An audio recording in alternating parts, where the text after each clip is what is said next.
या तुमने कभी सोचा है, एक ऐसी कौम जो पहाड़ों को तराश कर महल बनाती थी, जो कहती थी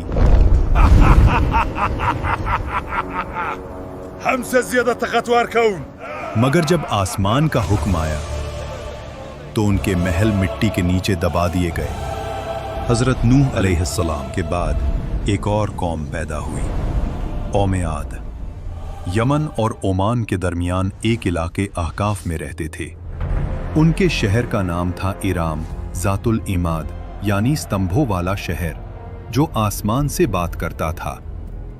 उनके बदन पहाड़ों की तरह मजबूत, कद बादलों को छू लेते और उनका गुरूर आसमान को चीर देता था। वो कहते, हम ही जमीन के वारिस हैं और हमेशा रहेंगे। अखाफ की रेत में उनके शहरी इलाके दूर दूर तक फैले हुए थे। उनके घोड़ों के पांव से जमीन गूंजती थी। रात को उनके चिरागों की रोशनी दूर तक चमकती, गोया उनका शहर जमीन पर कोई ताज हो।